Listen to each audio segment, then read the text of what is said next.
Taylor Swift ও Travis কেলসির বিয়ে নিয়ে বিশ্বজুড়ে ভক্তদের উন্মাদনা যেন নতুন মাত্রা পেল। এবার তাদের বিয়ের ভেন্যুর আশপাশ থেকে সংগ্রহ করা সাধারণ আবর্জনা বিক্রি হয়ে গেছে চড়া দামে।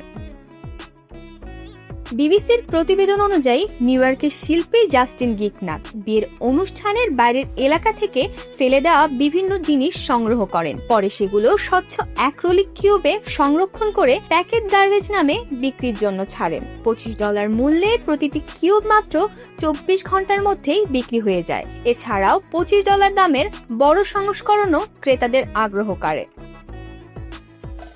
সংগ্রহে ছিল সিগারেটের ফিল্টার, চুইংগামের মোড়ক, জুসের স্ট্র, একটি ইয়ারপড ও আরও কিছু ফেলে দেওয়া সামগ্রী। তবে গিকনাক জানিয়েছেন এসব জিনিস টেইলর, কেলসি বা তাদের অতিথিদের ব্যবহৃত এমন কোনো প্রমাণ নেই। এগুলো শুধু বিয়ের ভেন্যুর বাইরের এলাকা থেকে সংগ্রহ করা হয়েছে। এর আগেও বিভিন্ন ঐতিহাসিক ঘটনার স্থান থেকে সংগ্রহ করা বর্জ্য শিল্পকর্মের রূপ দিয়ে বিক্রি করেছেন জাস্টিন গিকনাক। তবে টেইলর সুইফটকে ঘিরে তার এই উদ্যোগ সবচেয়ে বেশি আলোচনায় এসেছে।